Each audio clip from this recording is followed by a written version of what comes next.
नमस्कार, मैं रवीश कुमार। आज बिहार की गलियों में गूंज रहा है एक नारा जिसे गोदी मीडिया दिखाने से बच रही है नरेंद्र मोदी। चोर है। चौक चौराहों में, सड़कों पर जनता अपनी आवाज बुलंद कर रही है, लेकिन टीवी की बड़ी स्क्रीन पर वही पुरानी कहानी, चमक दमक हेडलाइन और शोर जो आपको असली सच नहीं दिखाती। आज हम आपको दिखाएंगे कि बिहार की धरती पर उठती यह आवाज सिर्फ चुनाव का नारा नहीं बल्कि एक चेतावनी है, और यह चेतावनी गोदी मीडिया की चुप्पी को भी तोड़ रही है।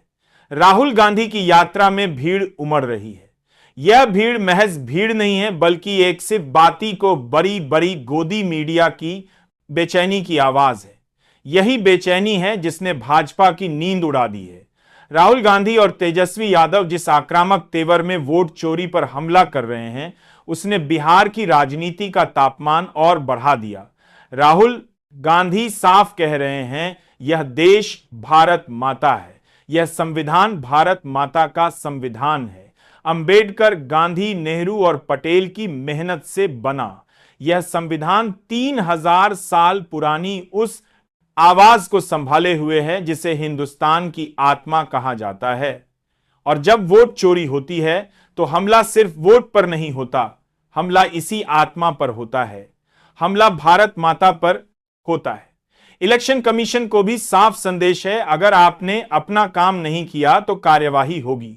यह लहजा अब चेतावनी का है। लोकतंत्र पर आक्रमण करने वालों को छूट नहीं मिलेगी।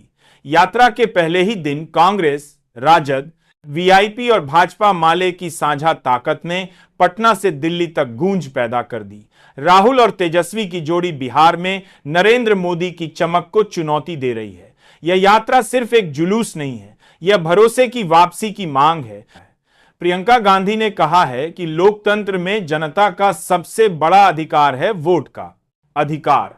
वोट डालकर जनता सरकार चुनती है, यानी लोकतंत्र में मालिक जनता है। लेकिन आज यह मालिकाना हक छीना जा रहा है। वोट चोरी करके जनता को गुलाम बनाने की कोशिश हो रही है। यही वजह है कि वोटर अधिकार यात्रा सिर्फ एक यात्रा नहीं बल्कि एक लड़ाई है।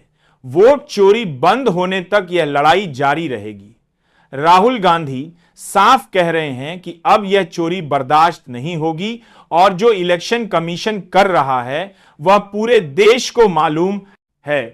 अब यह बात छुपी नहीं है, यह चेतावनी है। जहां भी वोट चोरी होगी, चाहे बिहार हो, महाराष्ट्र हो, असम हो या बंगाल, वह चोरी जनता के सामने उजागर की जाएगी। राहुल गांधी के अंदाज में कोई आडंबर नहीं है, उनमें वह बनावटी चमक नहीं है जो सत्ता के साथ खड़ी भीड़ में बंटती रहती है। राहुल गांधी यह जताने की कोशिश कर रहे हैं कि वह उन्हीं के बीच से हैं। यही सहजता भाजपा को बेचैन कर रही है। दोनों को सीन डाली, क्योंकि सत्ता के बड़े बड़े नेता भी जनता के बीच इस तरह का आकर्षण पैदा करने में नाकाम है। अब यह आवाज गूंज रही है, वोट चोर, वोट चोर, वोट चोर। आम आदमी में भी यह मान्यता बनने लगी है कि नरेंद्र मोदी ने गड़बड़ी की है और तीसरी बार गड़बड़ी करके प्रधानमंत्री बनने की तैयारी कर रहे। पहली बार लोग सीधे कह रहे हैं मोदी चोर हैं, मोदी आपके वोट चुराते हैं, मोदी युवाओं की नौकरी चुराते हैं, मोदी किसानों का एमएसपी चुराते हैं, मोदी आपके हक चुराते हैं, इसलिए मोदी चोर हैं और इस चोर को हटाना जरूरी है। एक समय था जब मोदी पर ऐसे हमले होते थे तो वह और मजबूत हो जाते थे। ट्रोल आर्मी और समर्थक मिलकर हमला बोल देते थे, लेकिन अब यह गिरोह कमजोर पड़ता दिख रहा है। मोदी की टीम को समझ में आ रहा है कि बिहार अलग तरह का राज्य है। नीतीश कुमार की सक्रिय मौजूदगी के बिना केवल मोदी शाह की मार्केटिंग टीम यहां हवा नहीं बना सकती। प्रशांत किशोर की मशीनरी उनसे बहुत आगे निकल चुकी है, और दिलचस्प यह है कि प्रशांत किशोर ने भी राहुल गांधी की यात्रा को लेकर सवाल बीजेपी पर ही खड़े किए हैं। राहुल गांधी की यात्रा ने नरेंद्र मोदी पर मनोवैज्ञानिक दबाव बढ़ा दिया है, क्योंकि मोदी चाहकर भी राहुल की तरह लगातार 15 दिन बिहार में नहीं ठहर सकते। उनके लिए इतने लंबे प्रवास और इतने बड़े रोड शो करना संभव नहीं। जो स्टाइल कभी मोदी, वही स्टाइल अब राहुल और तेजस्वी की जोड़ी ने छीन लिया है। बीजेपी का शुरुआती प्रचार अभियान बिहार में बहुत पीछे छूट चुका है। राहुल तेजस्वी की जोड़ी आगे निकल गई है और जनता साफ कह रही है, हम वोट चोरी नहीं होने देंगे। चुनाव आयोग पर भी अब सवाल उठ रहे हैं। लोग कह रहे हैं, आप जो कर रहे हैं पूरे देश को मालूम है। अब यह बात छुपी नहीं है। हैरानी की बात है कि बीजेपी जनसंपर्क अभियान में अब तीसरे नंबर पर जा चुकी है और उससे भी आगे निकल चुका है प्रशांत किशोर का जनस्वराज। दोस्तों, अगर आपको लगता है कि वोट आपका हक है और उसकी रक्षा जरूरी है तो इस आवाजों को और मजबूत कीजिए। वीडियो को लाइक कीजिए, ज्यादा से ज्यादा लोगों तक शेयर कीजिए और चैनल को सब्सक्राइब कर लीजिए ताकि सच्चाई की यह लड़ाई सिर्फ यहीं ना रुके बल्कि और दूर तक पहुंचे। बुर्का उठाकर मुस्लिम महिलाओं को ताकने वाला चुनाव आयोग राहुल गांधी से कहता है कि मां बहन बेटियों का वोट डालते हुए सीसीटीवी फुटेज साझा करना चाहिए क्या? मिस्टर ज्ञानेश कुमार जी, आपके चुनाव आयोग के नियम में लिखा है कि मां बहन बेटियों के सीसीटीवी वीडियो 45 दिन तक साझा किए जा सकते हैं, 45 दिन के बाद नहीं किए जा सकते। तो ज्ञानेश जी, 45 दिन के बाद ही मां बहन बेटियों की आबरू इंपॉर्टेंट क्यों है? कहिए तो हलफनामा देकर आपसे कुछ पूछ लूं, क्योंकि आप बिना हलफनामे के तो कुछ बोलते नहीं हैं। दोस्तों, ज्ञानेश कुमार के बारे में मैं कुछ भी बताऊं उससे पहले उनकी ये तस्वीरें देख लीजिए जरा। अमित शाह इनके बॉस रहे हैं, बहुत ही कर्मठ और जुझारू किस्म के आदमी हैं। अब आगे बताते हैं। ज्ञानेश कुमार चुनाव आयोग के मुखिया हैं। वैसे तो सरकारी दफ्तर संडे के दिन बंद रहता है, लेकिन ज्ञानेश कुमार जी ने प्रेस कॉन्फ्रेंस उस दिन की। अब ताजा समाचार यह है दोस्तों कि चुनाव आयोग को मोतियाब बिंद हो गया है और मुंह में उनके दही जम गया है। इसीलिए दिल्ली के कॉन्स्टिट्यूशनल क्लब में जब इंडिया गठबंधन की तरफ से प्रेस कॉन्फ्रेंस की गई तो मनोज झा ने यह बिल्कुल क्लियर कट कह दिया कि चुनाव आयोग भाजपा का प्रवक्ता है। कांग्रेस ने कहा कि चुनाव आयोग के भीतर बीजेपी की आत्मा आ गई है।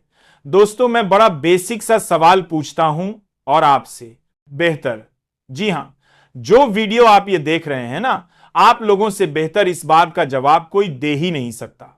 कानून बदल करके चुनाव आयोग के मुखिया का चुनाव मोदी करने लगे हैं। जिसको नौकरी मोदी देंगे वो नौकर किसके लिए वफादार होगा? ज्ञानेश कुमार अमित शाह के अंडर काम कर चुके हैं, लंबे समय से उनके साथी रहे हैं, उनकी गुड बुक्स में रहे हैं। क्या ज्ञानेश कुमार अमित शाह की कोई बात ना मानने की हिम्मत रखते हैं? इन दो सवालों के जवाब आप खुद से पूछिए, सारे आंसर्स आपको खुद मिल जाएंगे। राहुल गांधी ने कहा कि भाजपा ने वोट चोरी कराने से पहले चुनाव आयोग के लिए 2023 में कानून बदल दिया, जिसमें कहा गया कि अब से किसी भी गलती या फिर शिकायत पर किसी भी थाने में चुनाव आयोग के अधिकारियों के खिलाफ कोई शिकायत नहीं दर्ज करा सकता। दोस्तों, इसीलिए विपक्ष ने चुनाव आयोग के खिलाफ संसद में महाभियोग चलाने का मन बना लिया है। महाभियोग प्रस्ताव लाने के लिए लोकसभा में 100 और राज्यसभा में 50 सांसदों का हस्ताक्षर किया हुआ लेटर जरूरी होता है। विपक्ष के पास महाभियोग लाने के लिए दोनों सदनों में पर्याप्त सांसद हैं। एनडीए के कुछ दल भी महाभियोग पर इंडिया का समर्थन कर सकते हैं, क्योंकि इंडिया के नेताओं का यह कहना है कि जो लोग विपक्ष के वोट चोरी कर सकते हैं वह कई राज्यों में क्षेत्रीय सहयोगी दलों को खत्म करने के लिए अपने साथियों को भी निपटा सकते हैं। राहुल गांधी वोट चोरी की सारी बातें बिहार की जनता को समझाने के लिए बिहार में 15 दिन की वोट अधिकार यात्रा पर निकल गए हैं। पहले दिन सासाराम से यात्रा शुरू हुई, लोगों का भारी समर्थन मिल रहा है। बिहार के लोग अपने वोट को बचाने के लिए जागरूक हो रहे हैं। वोट अधिकार यात्रा के दूसरे दिन औरंगाबाद से गया तक यह यात्रा निकली। बिहार का परिणाम क्या रहेगा क्या नहीं, दोस्तों ये तो नहीं मालूम, लेकिन इस दौरान राहुल गांधी के लगाए गए एक भी आरोप का जवाब चुनाव आयोग ने नहीं दिया है। हलफनामे का वो गाना गाती रही केवल। अखिलेश यादव ने हलफनामा दिया था, जब उसके सबूत दे दिए तो चुनाव आयोग ने कहा कि हलफनामा मिला ही नहीं, जबकि अखिलेश यादव प्राप्ति की रसीद यानी रिसीविंग की जो रसीद होती है वह तक सार्वजनिक कर चुके हैं। इससे साफ है कि चुनाव आयोग चोर भले ना हो लेकिन अपने मालिकों का गुलाम जरूर है। चुनाव आयोग स्वतंत्र नौकरी नहीं कर रहा है। चुनाव आयोग के मुखिया में संवैधानिक बने रहने का दम नहीं है। उसके लिए रीढ़ में हड्डी की आवश्यकता होती है। चुनाव आयोग में दम होता तो कहता कि अगर कर्नाटका की महादेवपुरा विधानसभा सीट पर 1 लाख फर्जी वोटर हैं तो हम उसकी जांच कराएंगे, क्योंकि 1 लाख फर्जी वोटर होना लोकतांत्रिक संकट जैसा है। लेकिन चुनाव आयोग को कोई फर्क नहीं पड़ता। वो विपक्ष से शपथ पत्र मांग रहा है। इसका मतलब यही है कि चोर के देखरेख में चोरी हुई है। चोर अपनी ही चोरी की जांच कैसे करवाएगा? कोई गैरतमंद चुनाव आयोग होता तो स्वतः संज्ञान ले चुका होता। इतने बड़े खुलासे के बाद लेकिन कुछ नहीं हुआ। गूंगे लोकतंत्र का नया सीजन आ गया है, जहां अत्याचार भी होंगे और तालियां भी बजेंगी। टीवी स्टूडियो में बैठे चमचों के लिए यही सबसे सुनहरा दौर है, क्योंकि सवाल पूछने पर पगार कट सकती है लेकिन जय जयकार करने पर प्रमोशन मिल जाता है। अब नया नैरेटिव चल रहा है। रुकिए, आपका रक्षक आ गया है। कांग्रेस अध्यक्ष मल्लिकार्जुन खड़गे कह रहे हैं राहुल गांधी और तेजस्वी यादव जनता को अत्याचारों से मुक्त कराएंगे। तो क्या यह लोकतंत्र है या किसी पुरानी पौराणिक कथा का रीमेक, जहां जनता सोई रहे और कोई नायक आकर उसे बचाए? दोस्तों, क्या आपने यह खबर सुनी? शायद नहीं सुनी होगी, क्योंकि टीवी पर अभी सिर्फ जय जयकार चैनल ही चलते हैं। खबर यह है कि राहुल गांधी बिहार में पद यात्रा कर रहे हैं, लेकिन उनके पैरों को रोकने के लिए सिर्फ बीजेपी ही नहीं, चुनाव आयोग भी कमर कसकर तैयार बैठा है। ऐसा लग रहा है कि यात्रा पूरी हो या कुछ ताकतों को मंजूर ही नहीं। सवाल यह भी उठ रहा है, क्या राहुल गांधी और तेजस्वी यादव को रोकने के लिए उन्हें गिरफ्तार तक किया जा सकता है? लेकिन यह सब आप तक क्यों नहीं पहुंचता? क्योंकि गोदी मीडिया के कैमरे नेताओं के पैरों के बजाय नेताओं के इशारों में ज्यादा व्यस्त रहते हैं। पूरी कहानी बताएंगे इस वीडियो में, लेकिन उससे पहले आपसे एक छोटा सा अनुरोध है।